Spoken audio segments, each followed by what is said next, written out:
My loving greetings to dear believers. ప్రియ విశ్వాసులకు నా ప్రేమ వందనములు. It was a joy to be in your midst these days. మీ మధ్య ఈ దినములో గడుపుట నాకెంతో ఆనందకరము. I firmly believe that the Lord has sent me to convey the message. ఆయన సందేశము మీకు అందించుటకు ప్రభు నన్ను పంపించారని నేను ఖచ్చితంగా నమ్ముచున్నాను. God willing, this will be the last message. దేవుని చిత్తమైతే ఇదే ఆఖరి సందేశము. Let me tell you, Bible 30% of Bible was written in prophetical words. Bible గ్రంథంలోని 30% వరకు ప్రవచనాత్మకమైన మాటలు మనం చూస్తున్నాం. So it is a vast topic. కనుక అది ఎంతో విశాలమైన ఒక సందేశముగా మనం చెప్పొచ్చు. We can study about the Arab people. Arab దేశస్తుల గురించి మనం చదవచ్చు. We can study about the emerging last European Union, that is Roman Empire. అంత్య దినముల్లోని యూరోపియన్ యూనియన్ లేదా అది రోమా సామ్రాజ్యముగా మనం భావించి చెప్పవచ్చు. I take on the topic of last financial situation of the world. ఆఖరి దినముల్లోని ప్రపంచం యొక్క ఆర్థిక స్థితుల గురించి కూడా నేను మాట్లాడవచ్చు. We are moving into one world government. ఒక ప్రభుత్వము, ఒక లోకమంతా ఒకటే ప్రభుత్వము ఉండే పరిస్థితికి మనం ముందు కొనసాగుతున్నాము. These days I was taking on a topic, one world religion is coming. ఈ రోజుల్లోని లోకమంతటా ఒకటే మతము రాబోతుందనే అంశం గురించి నేను మాట్లాడుతున్నాను. The present Pope Francis is trying to make, not only that, his Catholic Church is trying to unite all the religion into one fold. ప్రస్తుతం ఉన్న Pope Francis గారు ఉన్న కాథలిక్ సంఘములేమి అన్ని మతములు కూడా ఒక దగ్గరికి తీసుకురావాలని వారు ప్రయత్నం చేస్తున్నారు. You know, the Muslims and Christians are coming together now. ముస్లింలు క్రైస్తవులు అందరూ కూడా ఇప్పుడు కలిసి వస్తున్నారు. There is a new word in English language now. English భాషలో చెప్పాలంటే ఒక కొత్త పదము మనం చూస్తున్నాం. That word is Chrislam. Christians and Islam. క్రైస్తవత్వము ముస్లింను కలిపి క్రిస్లాం అని వారు పిలుస్తున్నారు. That means Christians and Muslims are coming together. అనగా క్రైస్తవులు ముస్లింలు కలిసి వస్తున్నారు. This is leading to one world religion. ఒక లోకము, ఒక మతము వైపు ఇది పయనమవుతుంది. And the Bible has clearly told us, after the rapture, the religion and all the denomination will come under Pope. సంఘము ఎత్తబడిన తర్వాత అన్ని మతములు, అన్ని సంఘములు కూడా పోప్ ఆధ్వర్యంలోకి వస్తున్నాయని బైబిల్ స్పష్టంగా తెలియజేస్తుంది. These days we are moving it very quickly. ఈ రోజుల్లోని ఆ దిశలో మనం చాలా త్వరగా కదులుచున్నాం. But today night something is in my mind to convey to you. కానీ ఈ రాత్రికాల సమయంలో నా మనసులో ఒక సందేశము మీకు నేను పంచుకోవాలని నాకు ఉంది. This is a prophecy that was penned down around 2600 years back. 2600 సంవత్సరముల క్రితము లిఖింపబడిన ప్రవచనం ఇది. The prophet Ezekiel was taken into Babylonian captivity. Ezekiel ప్రవర్తని బబులోను దాసత్వము చెరసాల్లోకి ఆయన పట్టబడ్డాడు. We know that he was taken into Babylonian captivity 600 years before Christ. ప్రభువైన యేసుక్రీస్తు వారునకు 600 సంవత్సరముల పూర్వము బబులోను చెరసాలలోకి Ezekiel కొనుపోబడ్డాడు. That means now it is almost 2600 years back. అనగా ఇప్పటికి సుమారుగా 2600 సంవత్సరాలు కావస్తుంది. Ezekiel was a contemporary of Daniel in Babylon. Ezekiel బబులోనులో ఉంటుండగా దానియేలుతో పాటు ఉన్నవాడుగా మనం చెప్పవచ్చు. And I thought of taking 5 chapters, chapter 35, 36, 37, 38 and 39. 35 నుంచి 39 అధ్యాయముల వరకు 5 అధ్యాయాలు నేను తీసుకోవాలని ఆశించాను. I will not have time for that. కానీ అదంతా చెప్పుటకు నాకు సమయం But ఉండదు. I will convey the main topic that is there. కానీ చెప్పవలసిన ముఖ్య సందేశం మాత్రమే నేను మీకు These అందిస్తాను. 5 chapters teaching us about something that has to happen in the end time. ఈ 5 అధ్యాయంలోని కడవరి దినముల్లో జరిగే కొన్ని సంఘటనల గురించి మనం చూస్తున్నాం. So it is a wonderful passage. కనుక ఎంతో అద్భుతమైన లేఖన భాగం ఇది. You know, wonder means this is a prophecy that was penned down by the prophet Ezekiel 2600 years back. అద్భుతమని ఎందుకు అంటున్నానంటే ఎహెజ్కేలు ప్రవక్త ద్వారా 2600 సంవత్సరం క్రితము లిఖింపబడిన ప్రవచనం ఇది. And we will read at least one verse. కనీసము ఒక వాక్యము మనం చదువుకుందాం. Turn with me to Ezekiel chapter 38. Ezekiel గ్రంథము 38వ అధ్యాయము. We will try to go through here and there and pick out the truths from there. అక్కడక్కడ కొన్ని వచనములు మనం చూసుకుంటూ అక్కడ ఉన్న సత్యములను మనం పట్టుకునేందుకు ప్రయత్నిద్దాం. But in the beginning I will read one verse from there. కానీ ప్రారంభంలో ఈ వాక్య భాగం నుంచి ఒక మాట మాత్రం నేను Look at చదవాలనుకుంటున్నాను. chapter 38 and verses 8. చూడండి యెహెజ్కేలు గ్రంథము 38వ అధ్యాయం 8వ వచనము. Keep it in mind, it was penned down 2600 years back. ఒక విషయము మీ మనసులో ఉంచుకొని ఈ మాటలన్నీ కూడా 2600 సంవత్సరాల క్రితము లిఖింపబడినవి. When he wrote down, he knew it was not for that time. అనగా ఈ మాటలు ఆయన రాస్తున్నప్పుడు కూడా ఆ సమయమునకు సరిపడిన మాటలు కాదని ఆయనకు తెలుసు. But this prophecy was for which time? కానీ ఈ ప్రవచనములు ఏ కాలమునకు సంబంధించినవి? Look at verses 8. 8వ వచనం చూడండి 38వ అధ్యాయము. After many days. చాలా దినములైన తర్వాత. Look at that. After many days. చాలా దినములైన తర్వాత. That means after a long period. అనగా ఎంతో కాల వ్యవధి తర్వాత. You will be visited in the later years. కొన్ని సంవత్సరాల తర్వాత నిన్ను సందర్శించబడదని చూస్తున్నాం. So very clearly that prophecy is to fulfill after a long period, and it has to fulfill in the later days. గనుక ఈ ప్రవచనములు చాలా దినములు చాలా కాల వ్యవధి తర్వాత ముగింపులో ఇవి సంభవింపవలసిన మనకు అర్థమవుతుంది. Later days means the time in which the Lord Jesus is going to come back. ఆ తర్వాత దినములు అంత్య దినములు అనగా ప్రభువైన యేసుక్రీస్తు వారు తిరిగి వచ్చే దినములు. What is this prophecy? ఈ ప్రవచనం ఏంటి? Let me tell you something in the beginning.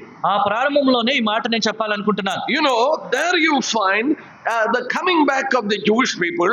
యూదులు తిరిగి సమకూర్చబడుతున్న అక్కడ మీరు చూడగలుగుతున్నారు. We will read that full verse. ఆ వాక్యం అంతా ఒకసారి మనం చదువుదాం. In the later years you will come into the land of those who brought back from the sword and gathered from many people on the mountains of Israel, which had long been desolate. There they were brought out of the nations.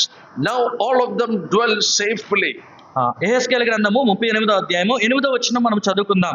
చాలా దినములైన తరువాత నీవు శిక్ష నొందెదవు. సంవత్సరముల అంతములో నీవు ఖడ్గము నుండి తప్పించుకొని ఆయా జనముల్లో చెదిరిపోయి ఎడతెగక పాడుగా ఉన్న ఇశ్రాయేలీల పర్వతముల మీద నివసించుటకై మరలా సమకూర్చబడిన జనుల యొద్దకును ఆయా జనుల్లో నుంచి రప్పించబడి నిర్భయముగా నివసించే జనులందరి యొద్దకును నీవు వచ్చెదవు. I have spent a lot of time in studying this passage.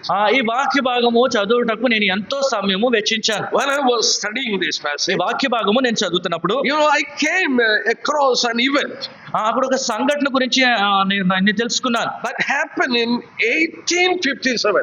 1857 సంవత్సరంలో జరిగిన సంఘటన అది. 1857, there was a man known as Reverend F.E. Pitts. 1857 సంవత్సరంలో రెవరెండ్ F.E. పిట్స్ అనే ఒక వ్యక్తి ఉన్నాడు. He was a prophecy preacher. ఆయన ప్రవచనముల గురించి ప్రసంగించేవాడు. He was a man studying Bible prophecy. ఆయన బైబిల్ ప్రవచనములు చదివే వ్యక్తి. Imagine, it is in 1857. మీరు ఊహించండి 1857 సంవత్సరంలో ఆయన He had an opportunity to speak to the American Congress, joint Congress meeting. American joint Congress సదస్సుకు అక్కడ వారిని ఉద్దేశించి మాట్లాడే అవకాశం ఆయనకు లభించింది. He had an opportunity to give 2 messages. వారికి 2 సందేశములు ఇచ్చే అవకాశం ఆయనకు లభించింది. In that time, ఆ సమయంలో based on this prophecy, ఈ ప్రవచనములను ఆధారం he చేసుకుంటూ spoke to the American people ఆయన అమెరికా ప్రజలతో ఆయన మాట్లాడారు. that one day Russia is going to become one of the mighty country in the world. ఒక దినము రష్యా అత్యంత పరాక్రమం కలిగిన దేశముగా మారబోతుంది అని ఆయన చెప్పారు. People were not able to believe. ప్రజలు ఎవరు కూడా అది నమ్మలేకపోయారు. Russia was nobody in world politics.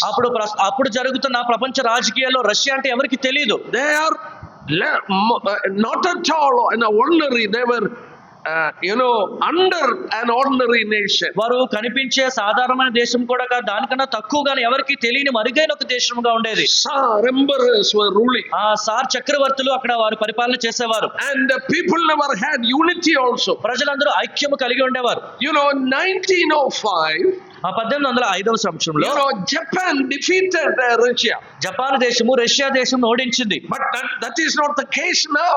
కానీ ఇప్పుడు పరిస్థితి అలా లేదు. God told after many years, after long time, దేవుడు సెలవిచ్చున్నాడు అనేక దినములు చాలా దినములు గడిచిన తర్వాత in the later days, అంత్య దినములలో just before the coming of the Lord, ప్రభువైన యేసుక్రీస్తు వారి రాకకు మునుపు this country is going to be a mighty country. ఈ దేశము ఎంతో శక్తి కలిగిన దేశంగా మారబోతుంది. How can we know that they are the Russians?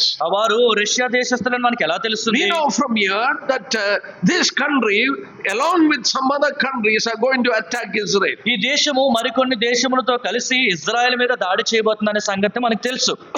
how can we know that this is Russia? ఇది రష్యా అని మనం ఎలా నిర్ధారించుకోగలము? In the beginning of chapter 38, 38వ అధ్యాయం ప్రారంభంలో the Lord is speaking about the names of that country. ఆ ప్రభువు ఆ దేశముల యొక్క పేర్ల గురించి ఆయన మాట్లాడుతున్నాడు. You know, there are some names. అక్కడ కొన్ని పేర్లు మనం చూస్తున్నాం. Son of man, set your face against Gog, the land of Magog. ఆ నరపుత్రుడా మాగోగు దేశపు వాడగు గోగు అని మనం చూస్తున్నాం. And it is written there, the prince of Rosh, Meshech, Tubal, you know, yes. అనగా రోషునకును మెషేకునకును తుబేలుకును అని చూస్తున్నాం. I have a map with me, but sorry, it is a small map. నా దగ్గర ఒక పటము ఉంది కానీ అది చాలా చిన్నది. I don't know whether you can see if I show you. ఒకవేళ అది నేను చూపించినా మీరు చూడగలరో లేదో నాకు తెలీదు. Anyhow, I'll try to take it. అయినప్పటికీ నేను అది చూపించడానికి నేను It ప్రయత్నిస్తాను. will be easy to, it would have been very easy to understand. ఈ పటము మీరు చూసినట్లయితే అర్థం చేసుకుంటకు చాలా సులువుగా ఉంటుంది. Can you see this? మీకు కనబడుతుందా? Yes. Ezekiel 38 and 39 would have been clearly understood from this. యెహెజ్కేలు గ్రంథము 38వ అధ్యాయం 39వ అధ్యాయం స్పష్టంగా ఇది చూస్తే మనకు అర్థమవుతుంది. Look at the red color, Rosh. Red colour లో రోష్ అని మీరు చూడగలుగుతున్నారు. That is Russia. అది రష్యా. And Magog. దాని కింద మాగోగు అని మీరు పేరు చూస్తున్నారు. Magog is the southern part of Russia. Russia దేశంలో దక్షిణాది ప్రాంతంలో ఉన్న మాగోగు. And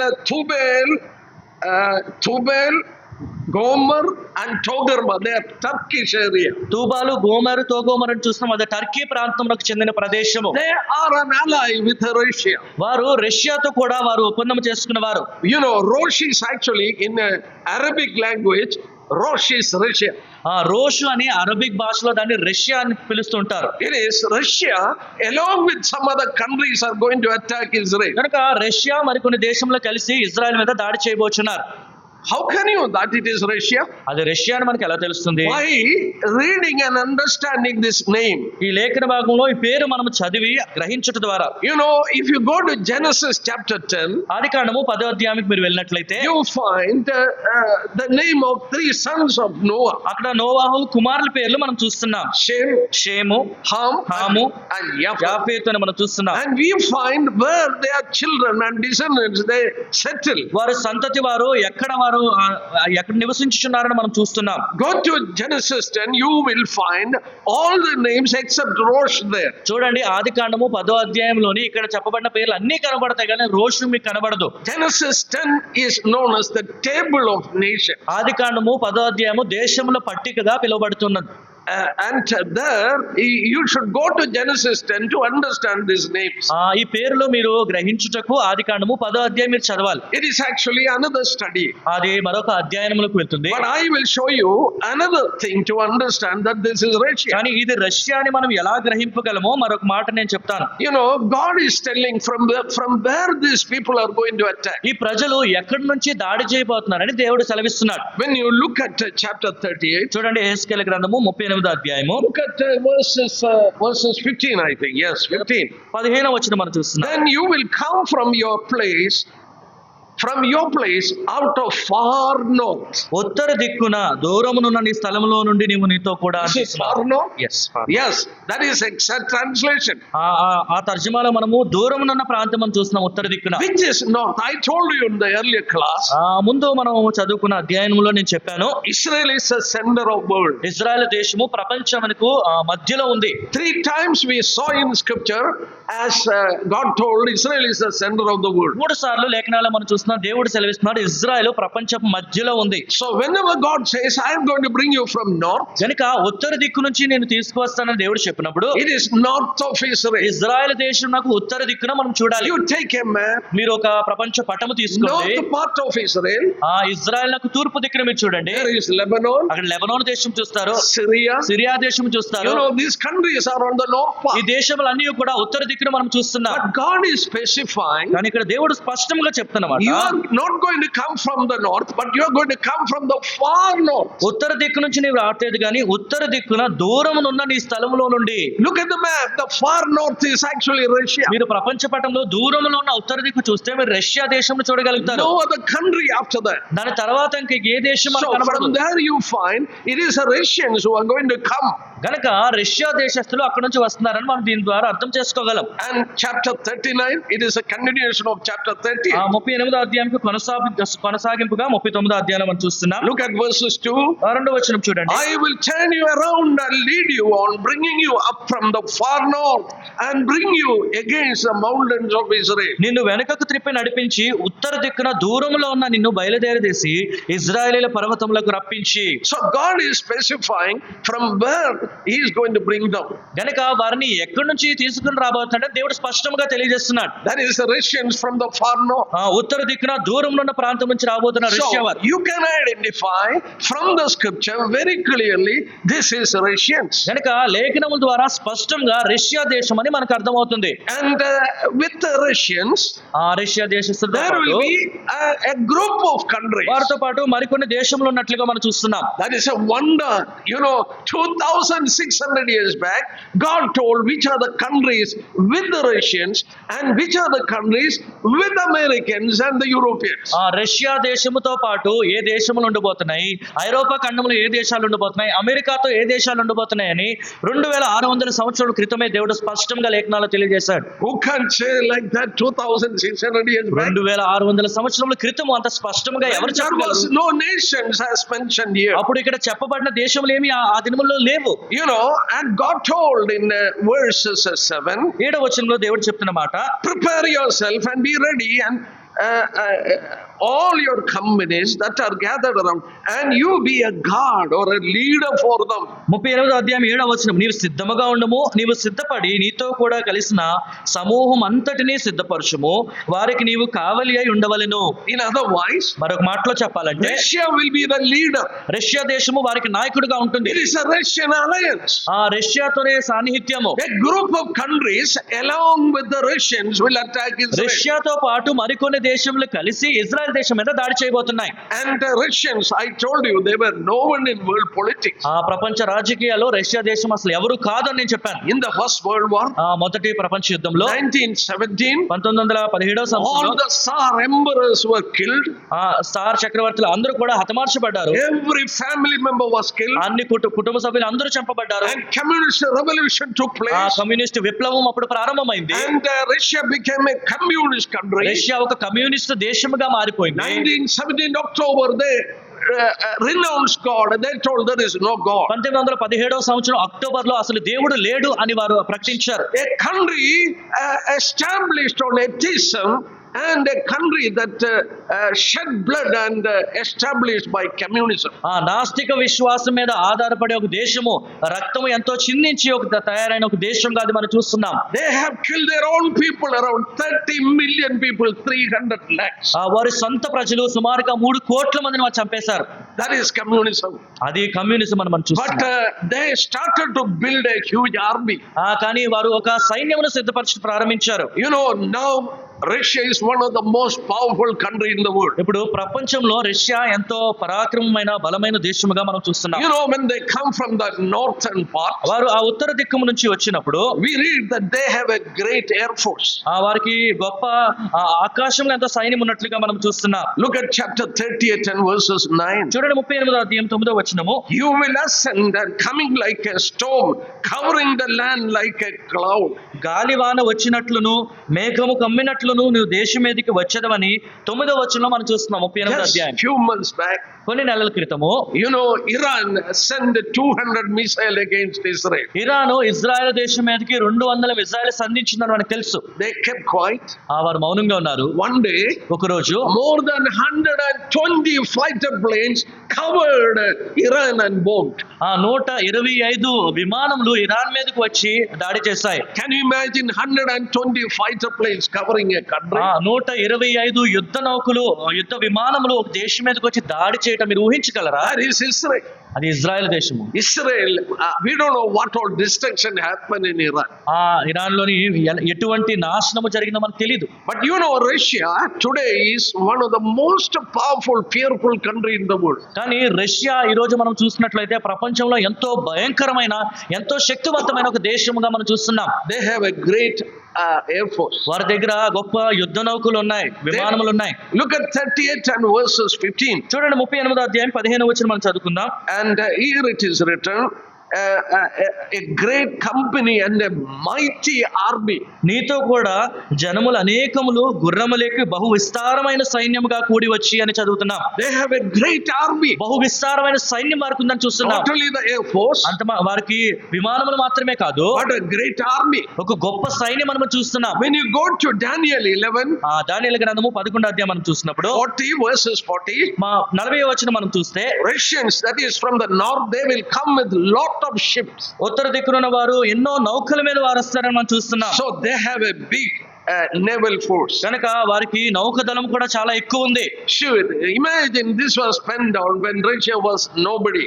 రష్యా అనే దేశం కూడా లేనప్పుడు, ఎవరికి తెలియనప్పుడే ఈ మాటలన్నీ కూడా లిఖింపబడాయి అంటే Some of ఊహించండి. you may remember when they attacked 2 years back Ukraine. 2 సంవత్సరాల క్రితం యుక్రెయిన్ మీద రష్యా దాడి చేసిన విషయం మీకు జ్ఞాపకం ఉండే ఉంటుంది. In our newspaper, మా న్యూస్ పేపర్ లో there was a satellite picture. ఒక శాటిలైట్ నుంచి తీయబడిన ఒక పటం వారు ఇచ్చారు. Russian army, their vehicles are moving to attack Ukraine. Russia సైన్యము వారి వాహనములన్నీ కూడా యుక్రెయిన్ మీద దాడి చేయటకు బయలుదేరి The వెళ్తున్నారు. army convoy was almost more than 30 kilometers long. వారి సైన్యం యొక్క కాన్వాయ్, వారి బండ్లన్నీ కూడా నేరుగా చూసినట్లయితే 30 కిలోమీటర్ల పొడవు వరకు వాళ్ళ బండ్లు ఉన్నాయి. That was only a part of Russian army. అది రష్యా సైన్యంలో ఉన్న ఒక చిన్న భాగం మాత్రమే. So you can imagine how big Russian army is. కనుక రష్యా ఆర్మీ ఎంత గొప్పదో, వారి సైన్యం ఎంత అధికముగా ఉందో మీరు అర్థం They చేసుకోవచ్చు. have more than 6,000 nuclear weapons. వారి దగ్గర సుమారుగా 6,000 కంటే పైచీలకు అణుబాంబులు వారి దగ్గర సిద్ధంగా India ఉన్నాయి. may have 100 and plus.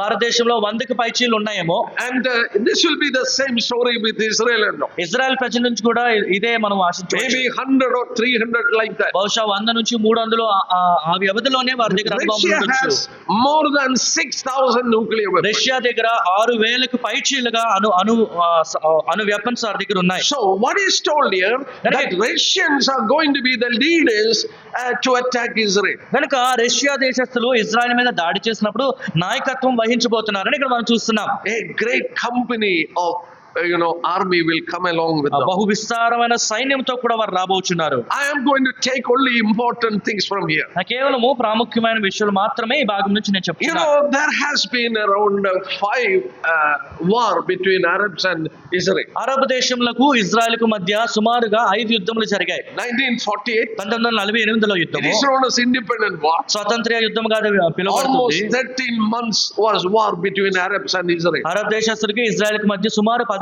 నెలల వరకు యుద్ధం కొనసాగింది. Suez Canal crisis, 1956, there was a war. Suisse canal సమస్య 1956 సంవత్సరంలో అప్పుడు కూడా ఒక యుద్ధం జరిగింది. 1962, there was 6-day war. 1962లో 6 దినముల యుద్ధం జరిగింది. 1973, Yom Kippur war. 1973 సంవత్సరంలో యోమ్ కిప్పో వార్ జరిగింది. 1982, Lebanon war. 1982 సంవత్సరంలో లెబనోన్ యుద్ధం జరిగింది. And they were constantly in war with their neighbors. వారు చుట్టుపక్కల ఉన్న వారితో ఎల్లప్పుడూ వారికి యుద్ధం జరుగుతూనే ఉంది.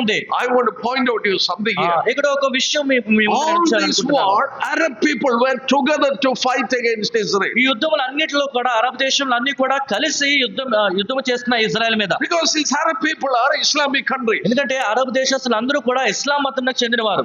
If you look at Quran, అని ఖురాన్ మీరు చూస్తే it is written there that Israel is their enemy. Israel ప్రజలు వారికి శత్రువు అని ఖురాన్ లో లిఖింపబడి ఉంది. It is written there that one day these people will be killed. ఒకనొక దినము వీరందరూ హతమార్చబడతారని అందులో రాయబడి ఉంది. And almost every Islamic countries are against them. సుమారుగా ముస్లిం దేశంలో అన్ని కూడా వారికి వ్యతిరేకంగానే ఉన్నాయి. But God in His wisdom, కానీ దేవుడు ఆయన జ్ఞానములో written here, ఇక్కడ రాయబడిన మాట, the countries that is going to attack Israel is not all Arab countries. Israel దేశమును దాడి చేయబోయే దేశములన్నీ కూడా అరబ్ దేశములు కాదు. When the end time comes, అంత్య దినములు సంభవించినప్పుడు the Muslim countries will be divided into two. ముస్లిం దేశములన్నీ కూడా రెండుగా విభజింపబడతాయి. A group of countries will be aligned with Russia. ఒక గుంపు దేశములన్నీ కూడా రష్యాతో సాన్నిహిత్యం వహిస్తాయి. The other countries will be allied with British people and Americans. మరొక గుంపు బ్రిటన్ వారితోని అమెరికా వారితోని వారు సన్నిహిత్యం చేస్తారు. Is it told here? అది ఇక్కడ చెప్పబడి It ఉందా? is told in chapter 13. 38వ అధ్యాయంలో చెప్పబడిన And మాటలు అవి. in our time, this division has happened. మనం ఉంటున్న సమయంలోనే ఆ విభజన జరిగింది. You must have heard about something known as Abraham Accord. Abraham code అని మీరు వినే ఉంటారు. We will take it 2020. 2020 మనం చూస్తున్నాం. UAE and other countries came with an accord with Israel. UAE మిగతా కొన్ని దేశంలో ఇలాగా ఇజ్రాయెల్ మీద వచ్చినప్పుడు మనం చూస్తున్నాం. You know, now there was fighting between Gaza, Lebanon, Iran and Yemen, etc.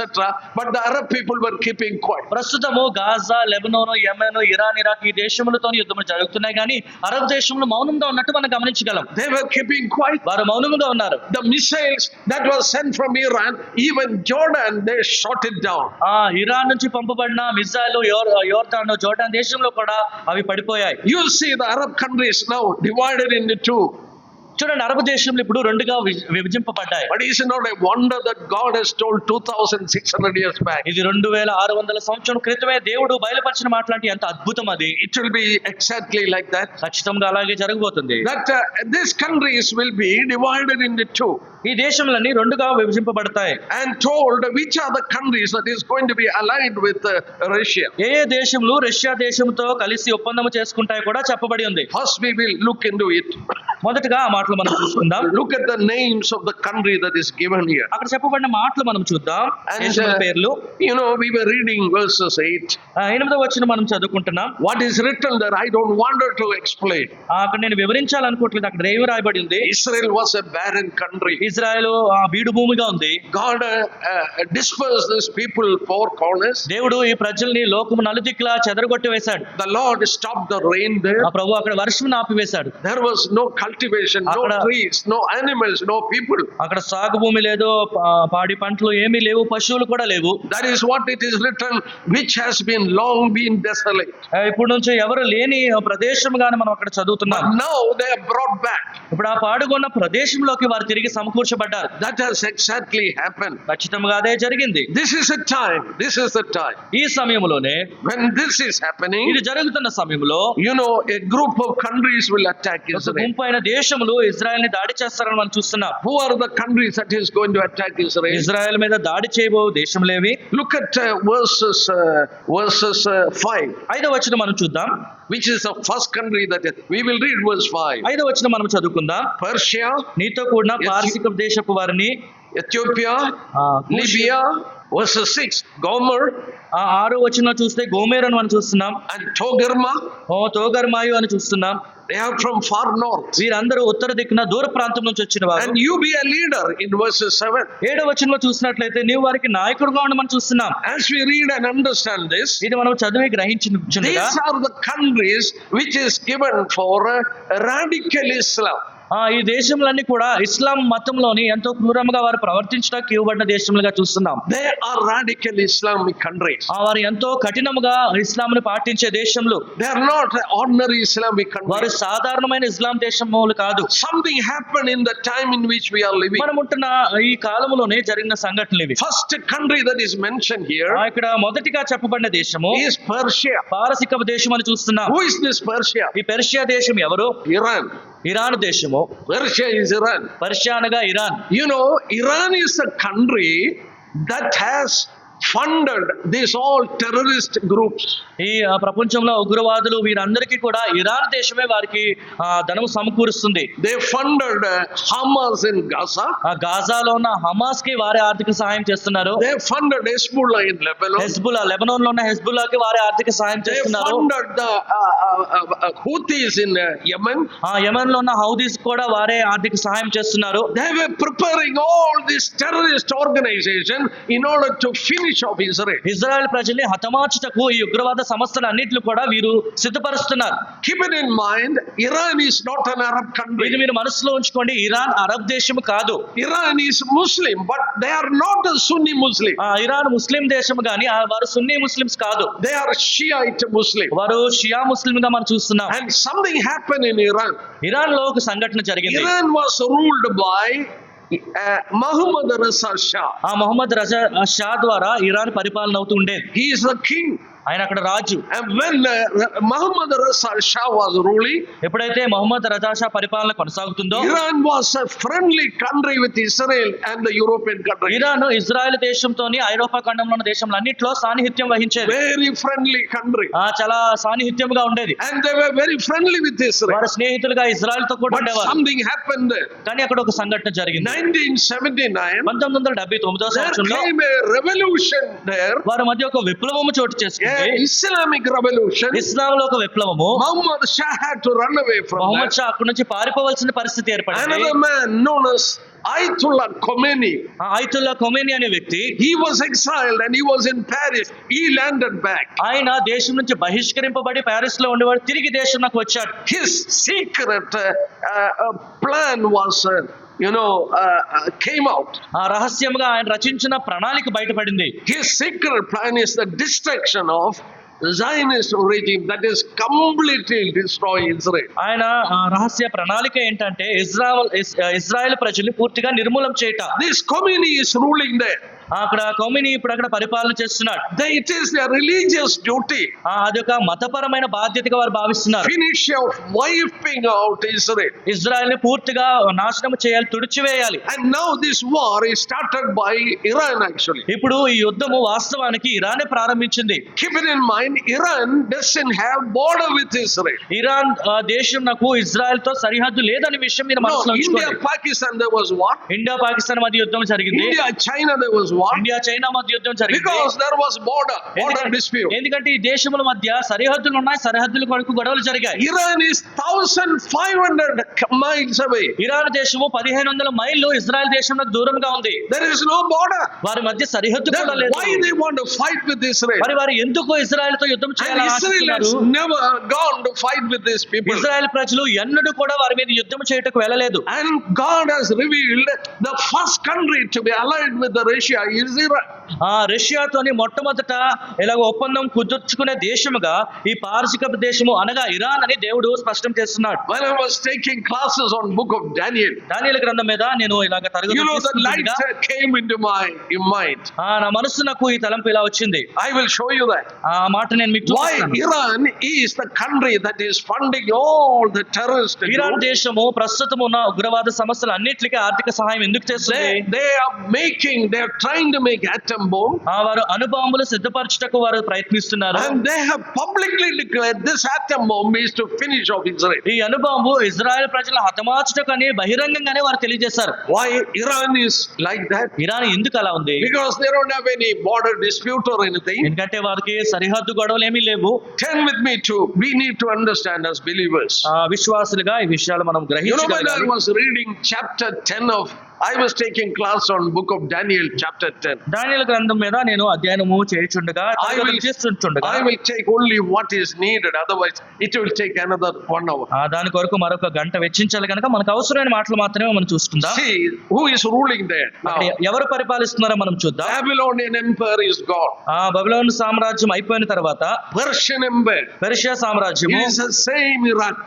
ఇప్పుడున్న ఇరాన్ మనం చూస్తున్నాం. Who is ruling? Cyrus is ruling. Look at verse 1.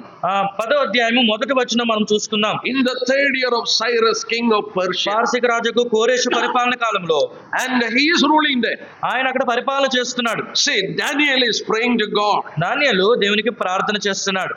But Daniel is not getting answer. కానీ దానియేలుకు నాకు జవాబు లభించట్లేదు. He kept on praying. అలా ప్రార్థన చేస్తూనే ఉన్నాడు. But it is written here, కానీ ఇక్కడ రాయబడిన మాట in verses 12, 12వ వచనం మీరు చూడండి. Gabriel has come there.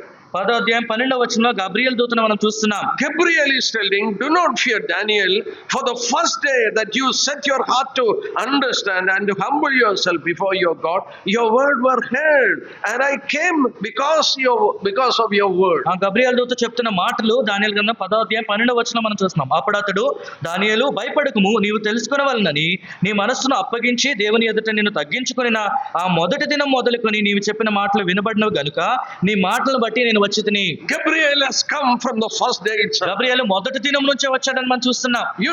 But he is not able to come to Daniel. కానీ దానియేలు వద్దకు రాలేకపోయాడు. Why? ఎందుకు?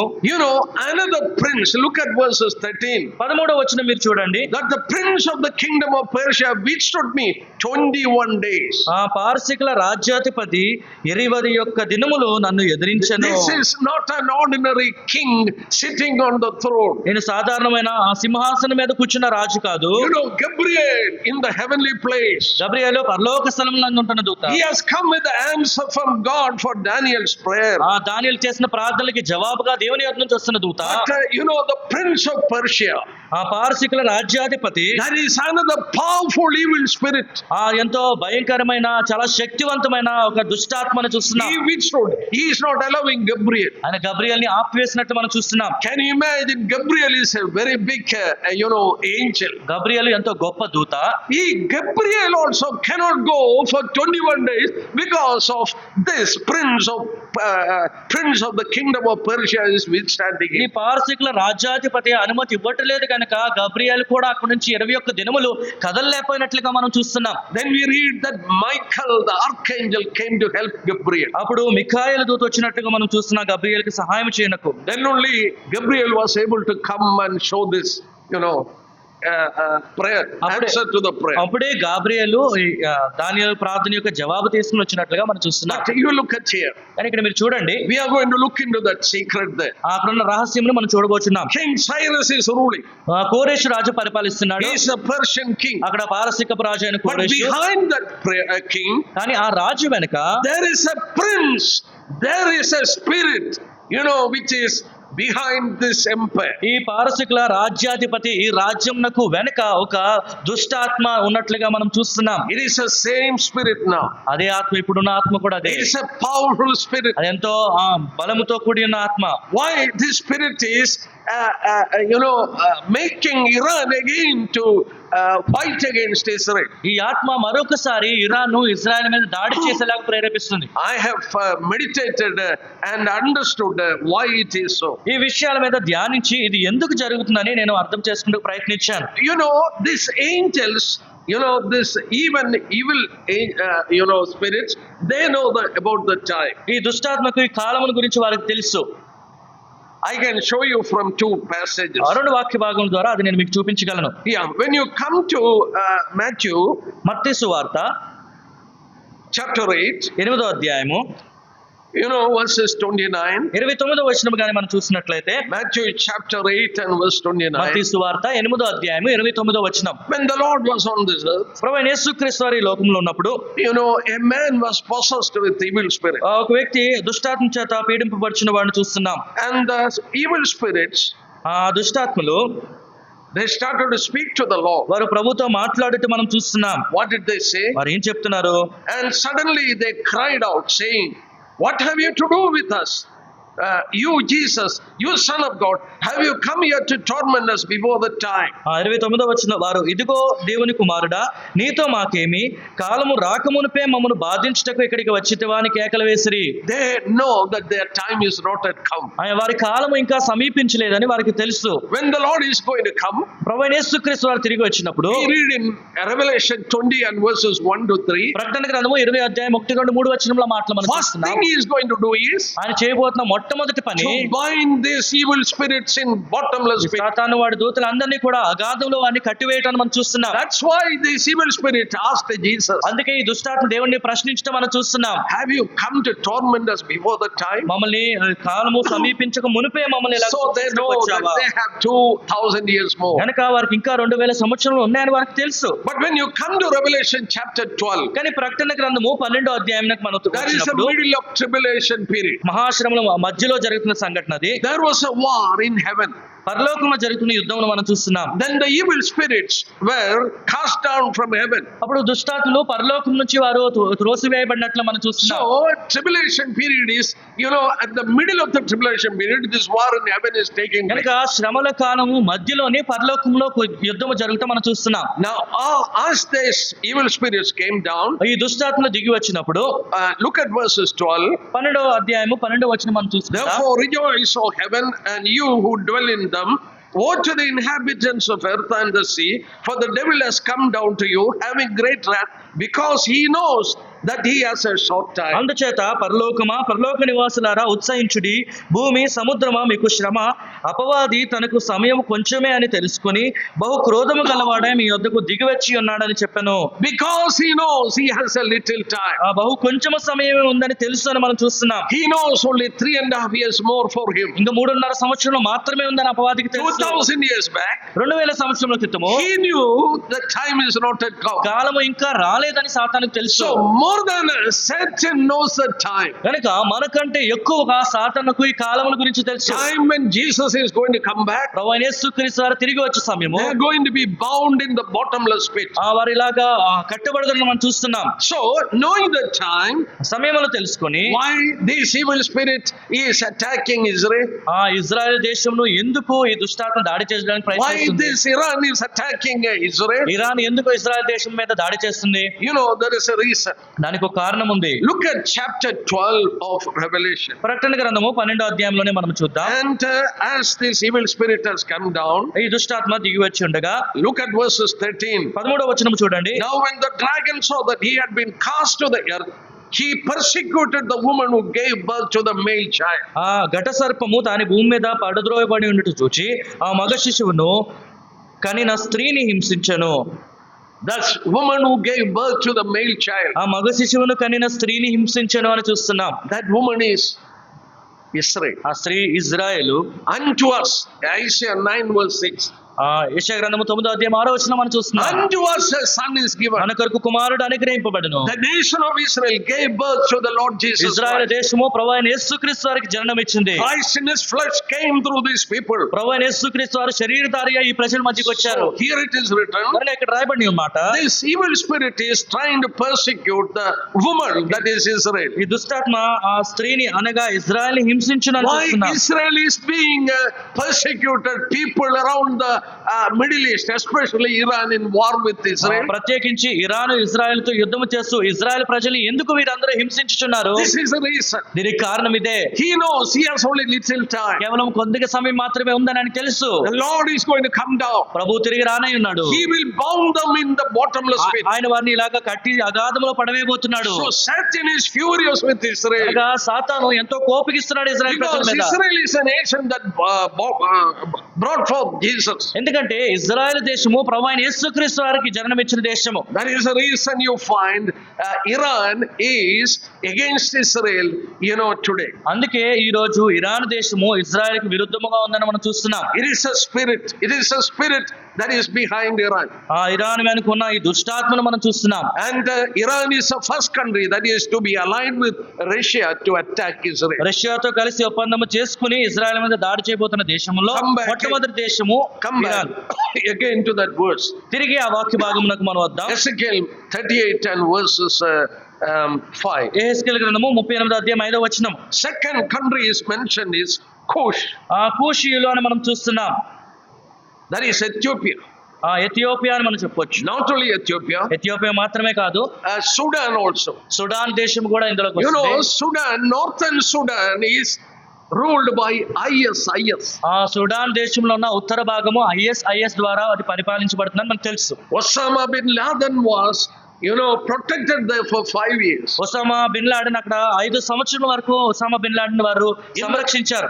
In the Gulf War, ఆ గల్ఫ్ యుద్ధంలో when Saddam Hussein sent a Scud missile, ఆ సద్దాము హుస్సేన్ ఇలాగా మిసైల్ పంపించినప్పుడు, and this was the only country that supported Saddam Hussein. ఆ కేవలము ఈ ఒక్క దేశం మాత్రమే సద్దాం హుస్సేన్ కి వారు తోడుగా నిలబడ్డారు. Mind this country, Ethiopia and Sudan, they are a radical Islamic country. కనుక ఎథియోపియా సుడాన్ ఈ రెండు దేశములు ఇస్లాం మతం ఎంతో కఠినంగా వ్యవహరించేవారని మనం చూస్తున్నాం. The third country, మూడవ దేశము Libya.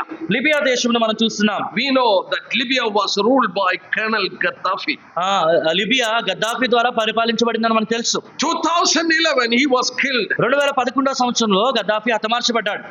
After that, జరిగిన తర్వాత the situation in Sudan. ఆ సుడాన్ లో పరిస్థితులు మీకు తెలుసు. Sorry, in Libya. ఆ లిబియాలో పరిస్థితులు మీకు తెలుసు. That terrorist Islamic people are there. అక్కడ ఉగ్రవాదులు ఇస్లాం మతంకి చెందిన వారు అక్కడ ఉన్నారని మనం చూస్తున్నాం. And the fourth country that is mentioned there, అక్కడ ప్రస్తావించబడిన 4వ దేశము Gomer. ఆ గోమేరును మనం చూస్తున్నాం. Who is this Gomer? ఈ గోమేరు దేశం ఎవరు? You know, many have doubt who is this Gomer. ఈ గోమేరు ఎవరు అని ఎంతో మందికి సందేహం ఉంది. Gomer is actually the Galatian. We have a letter known as Galatians. గలతీయులకు రాయబడిన పత్రిక మనం క్రొత్త నిబంధనలో చూస్తున్నాం. This is actually identical place. ఈ రెండు ఇది కొంచెము దానికి దీనికి పోల్చబడే ఒక ప్రదేశంగా మనం చెప్పొచ్చు. Where is that place? ఈ ప్రదేశం ఎక్కడ? That is actually in modern Turkey. ప్రస్తుతము టర్కీలో ఈ ప్రదేశం ఉంది. You know, Turkey again was an ally of Americans and Israel. ఈ టర్కీ కూడా ఇజ్రాయెల్కు అమెరికాకు సాన్నిహిత్యం వహించే దేశంగానే ఉంది. But that changed. కానీ అది మారిపోయింది. You know, they became an Islamic country. వారు ఇస్లాం దేశంగా మారిపోయారు. They are now AKP party is ruling. AKP. అక్కడ ఏకేపీ పార్టీ ద్వారా ఇప్పుడు పరిపాలన జరుగుతుంది. Radical Islamic people. వారు ఇస్లాం మతం ఎంతో కఠినంగా ఆచరించేవారు. That is Gomer. అదే గోమేరు దేశము. And Togarma on far north. తోగర్మా ఉత్తర దిక్కున దూర ప్రాంతంలో మనం చూస్తున్నాం. What is this Togarma? ఈ టోగర్మా ఏంటి? Togarma means house of Togarma. టోగర్మా అనగా టోగర్మా ఇల్లు అని మనం చెప్పొచ్చు. It is a group of countries. ఇది ఒక గుంపుగా ఉన్న కొన్ని దేశములని మనం చెప్పొచ్చు. In 1989, 1989వ we సంవత్సరంలో know communist Russia, USSR was broken. Communist Russia దేశము USSR అది విడిపోయిందని మనకు తెలుసు. Once USSR was broken, USSR ఎప్పుడైతే విభజింపబడిందో what happened there? అక్కడ ఏం జరిగింది? Many Islamic countries came out. ఎన్నో ఇస్లాం దేశములు బయటకు వచ్చాయి. You know, like Kazakhstan, Uzbekistan, Tajikistan, etc. Kazakhstan, Uzbekistan తదితర దేశంలో అక్కడ నుంచి బయటకు వచ్చినట్లుగా మనం చూస్తున్నాం. They are all Islamic countries. వీరందరూ ఇస్లాం దేశంలే. You know, they are far north. వారు ఉత్తర దిక్కున దూర ప్రాంతంలో ఉన్న దేశం. What I want to tell you, all these countries are radical Islamic people allied with Russia. ఇవన్నీ ఎందుకు చెప్తున్నానంటే ఇస్లాం మతమును కఠినంగా ఆచరించే దేశములందరూ కూడా రష్యాతో కలిసి సాన్నిహిత్యం వహించే దేశం. In the end time, అంత్య దినములలో, in the last time, అంత్య దినములలో after many days, ఎన్నో అనేక దినములు గడిచిన తర్వాత God told Russia will attack along with a group of countries. దేవుడు చెప్తున్నాడు రష్యా మరికొన్ని దేశంతో కలిసి దాడి చేయబోతుంది. And the name of that nations are mentioned there. ఆ దేశముల పేర్లు ప్రస్తావన ఇక్కడ మనం చూస్తున్నాం. But as they are going to attack, కానీ వారు దాడి చేయబోచుండగా see another group of countries చూడండి మరొక గుంపు దేశమును మనం చూస్తున్నాం. that you find in verse 13. 19వ వచనంలో ఆ మాట మనం చూస్తున్నాం. Sheba, Dedan and merchants of Tarshish and their young lions is asking, have you come for looting? Have you come to plunder? 38వ అధ్యాయం క్షమించండి 13వ వచనం చూడండి. సేబా వారును దాదాను వారును తర్షీషు వర్తకులను కొదమ సింహములు వంటి వారై దాని వారందరూ నిన్ను చూచి అని అక్కడ మనం చదువుతున్నాం. Who are this country? ఈ దేశములు ఎవరు? Sheba and Dedan. సేబా వారు దాదాను అని మనం They చూస్తున్నాం. are Arab countries. But which Arab country? వారు అరబ్ దేశంలో మనకు తెలుసు కానీ ఏ దేశములు? We need to turn back to Genesis chapter 25. ఆదికాండము 25వ అధ్యాయంలోకి మనం రావాలి. Turn with me to Genesis 25. చూడండి ఆదికాండము 25వ We are అధ్యాయము. trying to find out who is this Sheba and Dedan. Sheba దాదాను అనే దేశంలో ఎవరు అని మనము Once తెలుసుకుంటూ you ప్రయత్నిస్తున్నాం. understand, you will be surprised of the present world events. ఇది మీకు అర్థమైనప్పుడు మీకు చాలా ఆశ్చర్యకరంగా ప్రస్తుత పరిస్థితులు అనిపిస్తుంటాయి. Look at chapter 25 చూడండి 25వ అధ్యాయము.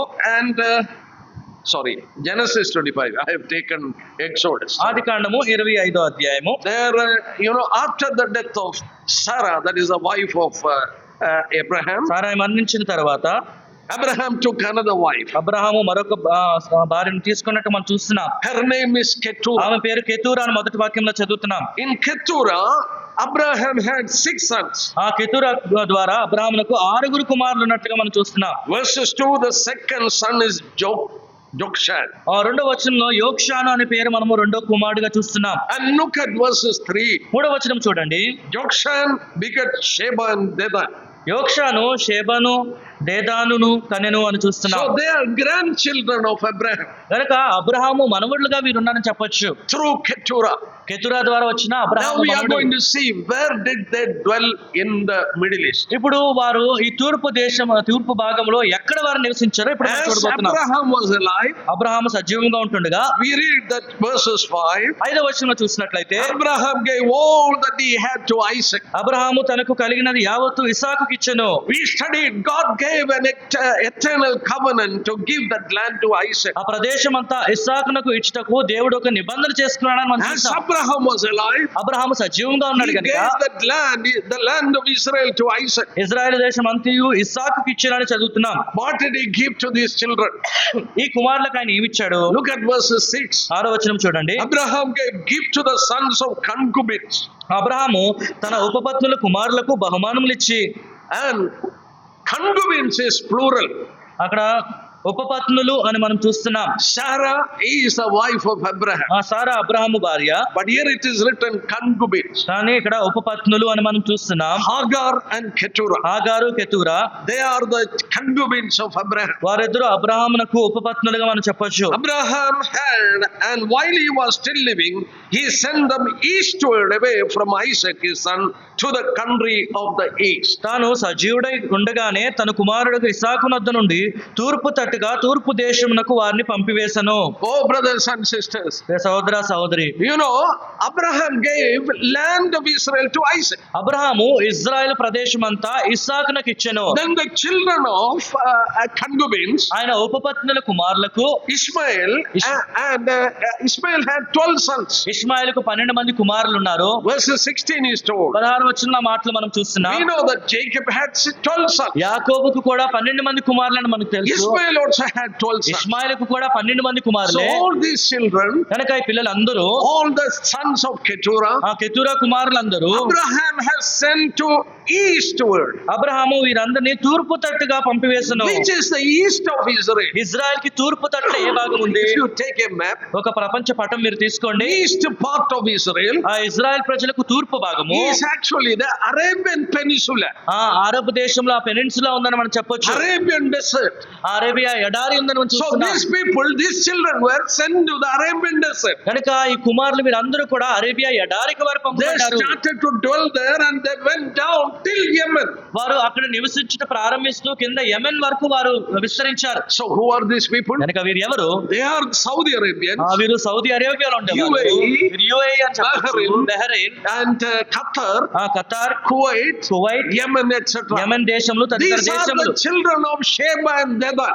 వీరందరూ కూడా షేబాను దదాను కుమారులను చెప్పొచ్చు. They are living on the east side of Israel. వారు ఇజ్రాయెల్ దేశమునకు తూర్పు భాగమున They are నివసించేవారు. living in the desert. వారు ఎడారిలో నివసించేవారు. And see, these are the people that is going to be allied with Tarshish. చూడండి, ఈ ప్రజలు తర్షీషుతోని వారు ఒప్పందం కుదుర్చుకోబోతున్నారని చూస్తున్నాం. Who is this people, ఈ Tarshish? తర్షీష్ ప్రజలు ఎవరు? We will look into the scripture itself. లేఖన భాగం నుంచే మనం చూద్దాం. As we study about Tarshish, ఆ తర్షీష్ sorry. గురించి మనం చదువుతుండగా Tarshish. We will read that Ezekiel chapter 38 and verse 13. హెస్కేల్ గ్రంథము 38వ అధ్యాయంలోకి మనం తిరిగి వద్దాం. 13వ వచనం మనం చూసుకుందాం. And verse 13. 13వ వచనము There you read like this. అక్కడ మనం ఇలా చదువుతున్నాం. Sheba, Dedan and merchants of Tarshish.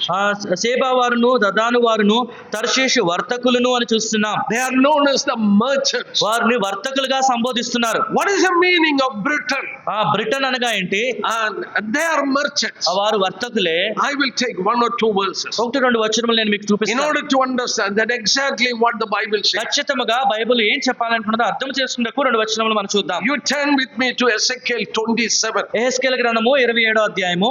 There you find these people trading with Tyre. Tyre is a port city in Lebanon. ఇక్కడ ఈ ప్రజలు తూరు దేశముతోని వారు ఒప్పందం కుదుర్చుకుంటున్నట్లుగా మనం చూస్తున్నాం. 27, Ezekiel 27 and 25.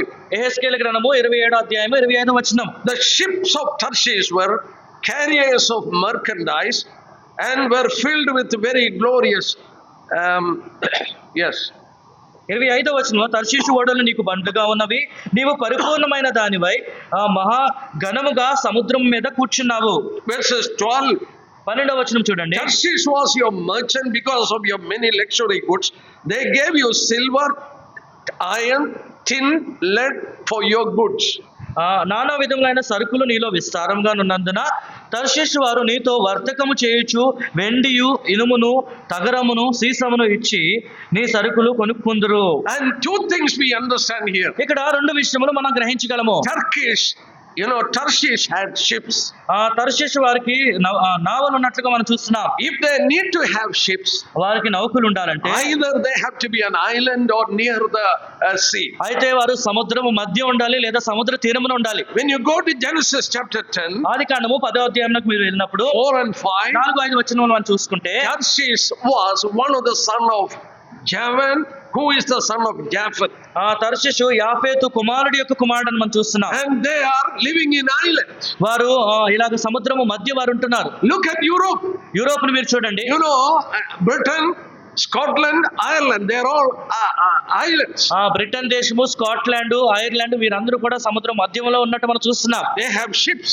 వారికి నౌకలు ఉన్నాయి. What was their mercantile? What was their selling? వారు అక్కడ ఏమి అమ్ముచున్నారో కూడా మనం చూస్తున్నాం. They were selling iron, tin, etc. వారు ఇనుమును, తగరమును, సీసమును అమ్ముతున్నారని చూస్తున్నాం. What is the meaning of Britain? Britain అనగానేమి? Britain means country of tin. Britain అనే పేరులకు అర్థము సీసంతో కూడా ఒక దేశం అని చెప్పొచ్చు. Country of tin.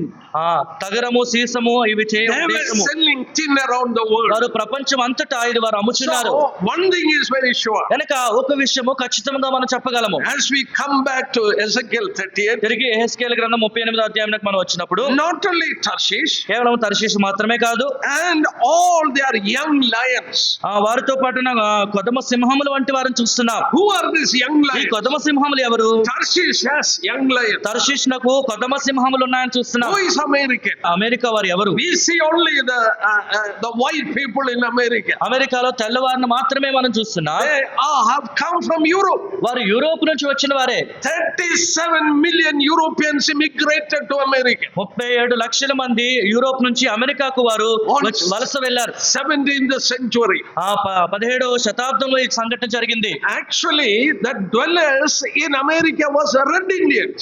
అమెరికాలో ఉండే వారందరూ కూడా రెడ్ ఇండియన్స్ అని చెప్పుకునేవారు. But these Europeans came and took that land. కానీ ఐరోపా ఖండం నుంచి వచ్చిన వారందరూ కూడా ఆ భూమిని ఆక్రమించుకున్నారు. So this America is a young lion of Tarshish. కనుక ఈ అమెరికా దేశము ఎవరు అంటే తర్షీష్ దేశముకు ఉన్న కొదమ సింహములే. Same story with Australia. Australia గురించి కూడా ఇదే కథ. Who is Australians? ఆస్ట్రేలియా వారు ఎవరు? There was a group of local people known as Aboriginals. అబర్జినోస్ అని కొంతమంది అక్కడున్న తెగల వారు ఉండేవారు. Again from Europe 11 ships came there. Europe నుంచి 11 నౌకలు అక్కడికి వచ్చి and they started to capture the land. వారు అక్కడున్న ప్రాంతమును ఆక్రమించడం ప్రారంభించారు. Now it is a country under the white people. ఇప్పుడు తెల్లవారు ఉంటున్న ఒక దేశముగా అది మనం చూస్తున్నాం. Look at the meaning of this verse. ఈ వాక్యం యొక్క అర్థము మనం చూద్దాం. Tarshish and its young lions. తర్షీషు వర్తకులను కొదమ సింహములు అని మనం చూస్తున్నాం. Europeans or British people and Americans. ఐరోపా దేశంలో బ్రిటిష్ వారు, అమెరికా వారు అని మనం చెప్పొచ్చు. Not only that, they are identified with Sheba and Dedan. అంత మాత్రమే కాదు, షేబా వారు, దేదాను వారితో వారు పిలువబడుతున్నట్లుగా మనం చూస్తున్నాం. Let me remind you something. కొన్ని విషయంలో మీకు జ్ఞాపకం చేయాలనుకుంటున్నాను. The Arab countries, these Gulf countries, who has invented oil there? Arab దేశంలో అక్కడ ఈ నూనె ఆయిల్ ని ఎవరు దాన్ని కనుగొన్నారు? British people and Americans. British వారు, అమెరికా వారి ఆయిల్ ని వారు కనుగొన్నారు. They not only have found oil there, they are producing oil there. అక్కడ వారు ఆయిల్ ని కనుగొనడం మాత్రమే కాదు కానీ దాని ఉత్పత్తి అక్కడే చేస్తున్నారు. They are protecting these countries. వారు ఈ దేశంని సంరక్షిస్తున్నారు. What I want to tell you is, నేనేం చెప్పాలనుకుంటున్నానంటే at the present time, ప్రస్తుత కాలంలో these countries, ఈ దేశంలో I told you earlier, ముందుగా చెప్పబడినట్లుగా these countries were against Israel in the previous war. గడిచిన యుద్ధంలో ఇజ్రాయెల్ కు విరుద్ధముగా ఈ దేశంలో ఉండే. But in August 2020, కానీ 2020 సంవత్సరం ఆగస్టు నెలలో, in the month of August 2020, August నెల 2020 సంవత్సరంలో something known as Abraham Accord took place. Abraham accord అనే ఒక సంఘటన చోటు చేసుకుంది. UAE government and Israel, they have signed an agreement. UAE ప్రభుత్వము, ఇజ్రాయెల్ ప్రభుత్వం వారు ఒక ఒప్పందం కుదుర్చుకున్నారు. Normalizing their ties. వారితో ఉన్న ఒప్పందములు వారు సరళము సమాధానం వారు చేసుకున్నారు. After 1 year, ఒక సంవత్సరం తర్వాత, immediately after this, I had a call from UAE. ఇది జరిగిన వెంటనే యుఏఈ నుంచి నాకు ఒక కాల్ వచ్చింది. Brother, are you hearing this? సహోదరా, మీరు ఇది వింటున్నారా? And They asked me, can you take a class on this? వారు నన్ను అడిగారు, దీని మీద ఒక తరగతి మీరు తీసుకొనగలరా? Through Zoom, I have taken a class for these Arab people. Zoom people, believers there. Zoom class ద్వారా అప్పుడున్న విశ్వాసులకు ఈ విషయాలను నేను I was నేర్పించాను. able to understand this. ఈ విషయాన్ని నేను అర్థం చేసుకోగలిగాను.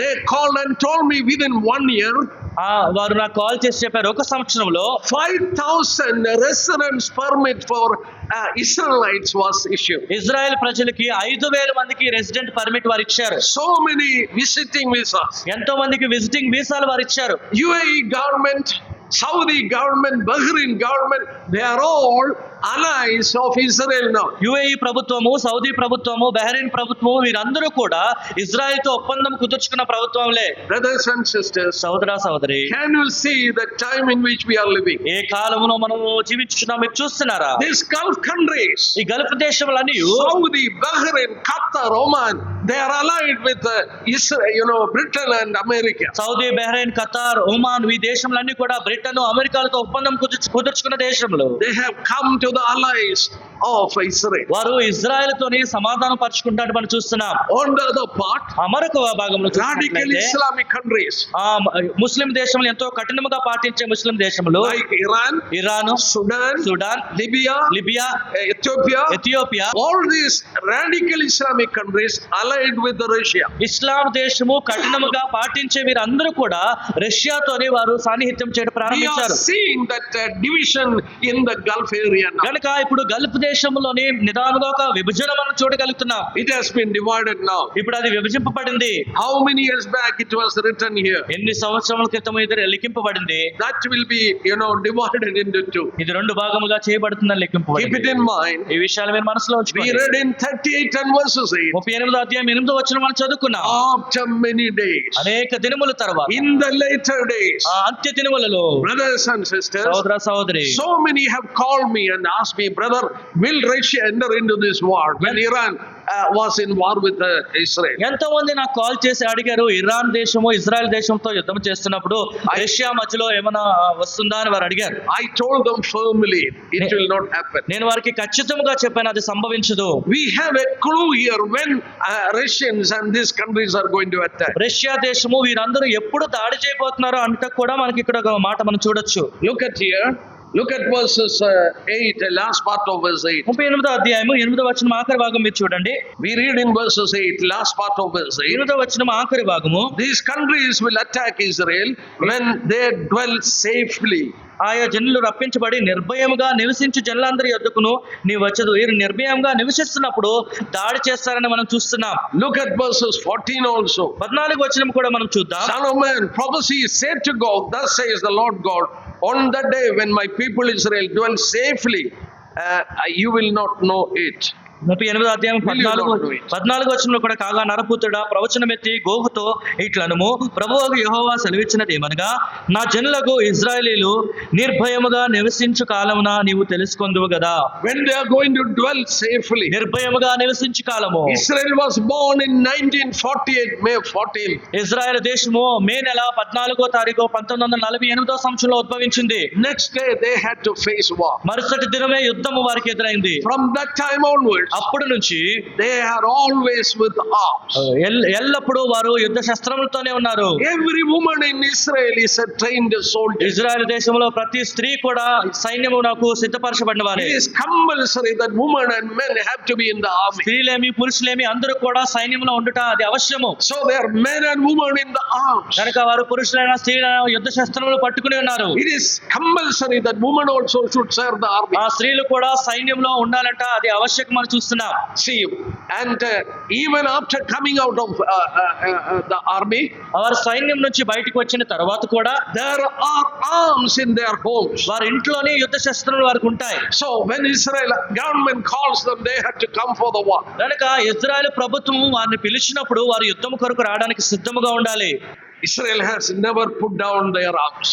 ఇజ్రాయేలీలు వారు ఎన్నడూ కూడా వారి యుద్ధ శస్త్రములు వాడు But here we read when they are going to dwell safely. కానీ ఇక్కడ వారు సురక్షితముగా నివసించుచుండగా That will happen only when Antichrist is going to give them protection. అంత్యక్రీస్తు వారికి ఇలాగా వారికి సంరక్షించినప్పుడు ఇది జరగబోతుంది. Daniel chapter 9 verse 27. దానియేలు గ్రంథము 9వ అధ్యాయం 27వ వచనములో Antichrist will make a covenant with Israel. అంత్యక్రీస్తు ఇశ్రాయేలుతోని ఒక ఒప్పందం కుదుర్చుకొనబోతున్నాడు. It is told it is a forced covenant.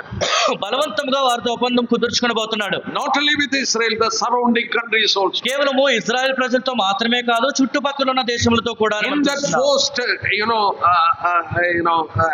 treaty, ఆ బలవంతముగా చేయబడిన ఈ నిబంధనలో it is a peace treaty. అది సమాధానపూరితమైన ఒక నిబంధన. Israel will lay down their arms. ఇజ్రాయేలీలు వారు వారి శస్త్రములన్నీ కింద పెడతారు. They will feel that they are protected. ఆ వారు సంరక్షింపబడుతున్నారని వారికి But భావిస్తారు. Antichrist will break that covenant. కానీ అంత్యక్రీస్తు వారితో చేస్తున్న ఒప్పందమును నిర్మూలం చేయబోతున్నాడు. It will happen in the middle of the tribulation ఆ period. శ్రమల కాలము మధ్య భాగంలో ఇది జరగబోతుంది. In the middle of the tribulation period, ఆ శ్రమల కాలం జరుగుతుండగా మధ్యలో Russians and these people will start to attack. Russia దేశస్తులు ఈ దేశములన్నీ కలిసి దాడి చేయటం ప్రారంభిస్తారు. But when they attack, కానీ వారు దాడి what చేసినప్పుడు the Lord does, ప్రభు ఏం చేయబోతున్నాడు? He will make a confusion among this Russian army. ఈ రష్యా సైన్యము మధ్య ఆయన గలిబిలి సృష్టించబోచున్నాడు. A great confusion. ఒక గొప్ప గలిబిలి ఆయన సృష్టించబోచున్నాడు. They will fight one another. వారు ఒకరితో ఒకరు యుద్ధం చేసుకుంటారు. They will kill one another. ఒకరినొకరు వారు చంపుకుంటారు. Not only that, అంత మాత్రమే కాదు, look at verses 22, 22వ వచనం మనం చూసుకుందాం. 38 and verse 22. యెహెజ్కేలు గ్రంథము 38వ అధ్యాయం 22వ వచనము.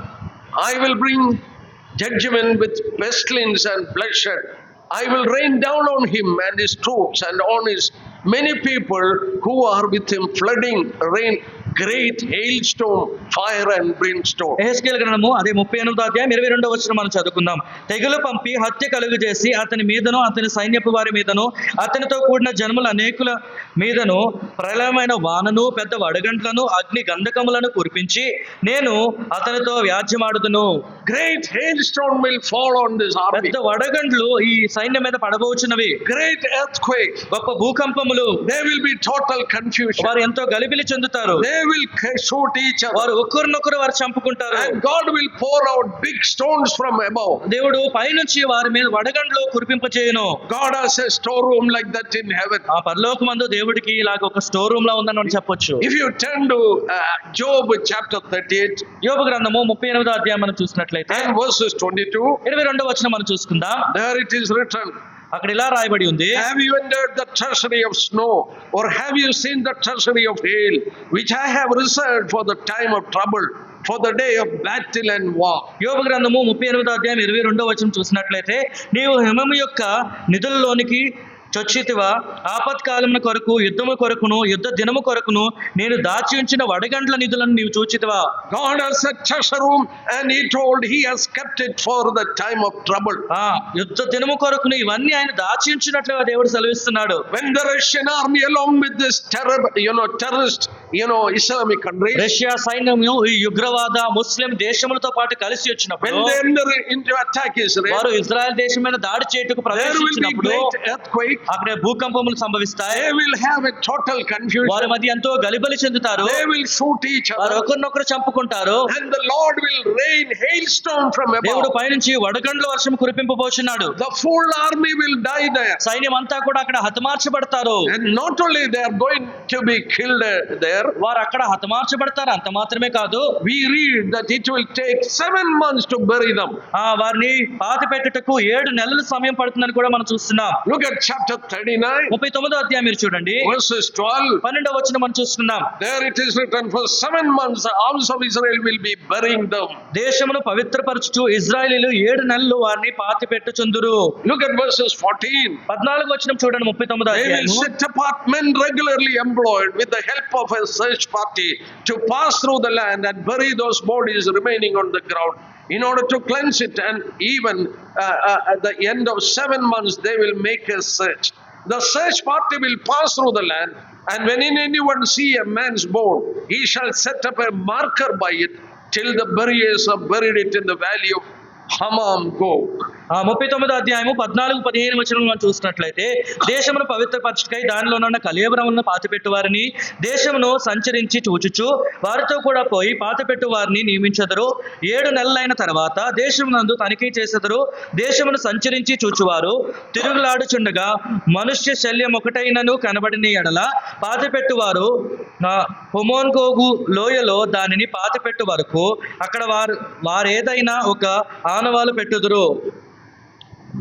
Search party, that is municipal workers. అక్కడ మున్సిపల్ పని చేయవారని మనం చెప్పొచ్చు. They will go through the land. వారు వెతుకు వారు దేశమంతా వారు సంచరిస్తారు. If they see the bone of a person, ఎక్కడన్నా ఒక ఎముక ఎవరిదైనా కనపడినట్లయితే they will mark. అక్కడ ఒక గుర్తు వారు And a పెట్టుకుంటారు. special group of people will come and take and bury it. ఒక ప్రత్యేకమైన గుంపు అక్కడికి వచ్చి వారిని పాతి పెడతారు. I believe it is a nuclear contaminated body. That is the reason they do like that. ఇది అణు బాంబులతో ఒకవేళ ఆ శరీరంలో అలాగ అవ్వ ఉండొచ్చు. అందుకే వారి జాగ్రత్తలు తీసుకుంటారని విశ్వసిస్తున్నాను. You know, Russia will be finished off. Russia హతమార్చబడుతుంది.